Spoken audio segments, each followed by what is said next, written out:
Longinus the philosopher, who wrote in his third book about the battles of the Romans and their victory against the Antiochians of Syria at their hands, wrote this to Augustus Caesar.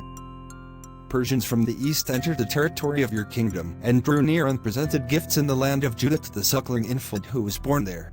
But who he is and whose son he is we have not yet heard. This demands an immediate answer. And Augustus sent to Longinus concerning these matters.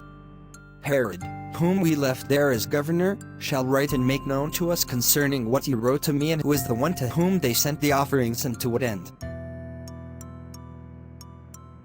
Ursinius says, A great anguish came to us and fear reigned over us when the sun was darkened against its custom. It was dimming now and then, and there was a great earthquake.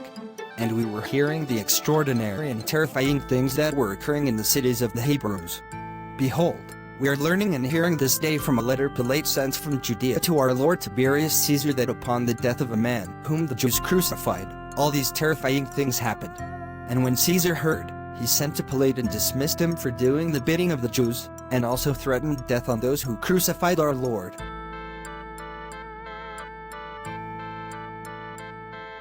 Patrophilus says to his teacher Ursinius, What is this, that now many people, even nations and foreign tongues believe in his crucifixion, that he lived and rose from the grave and ascended to heaven, as it has been taught about him?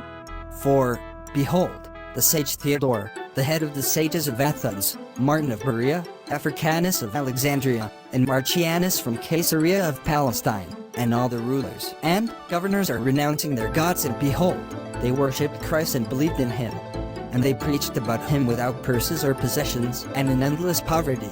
Though lowly, they are mighty indeed and preach about him everywhere.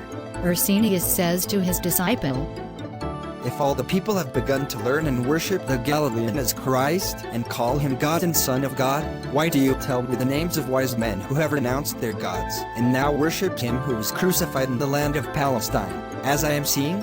I suppose that probably even those gods who are worshipped are also his disciples and worshipped him. And this I hear about his disciples, that they reject adultery and theft and sorcery and deceit, and that they turn away from interaction with women. For to me it is very good and greatly honorable, that they do not abandon themselves to the detestable bonds of women, a weak race that brings low mighty men.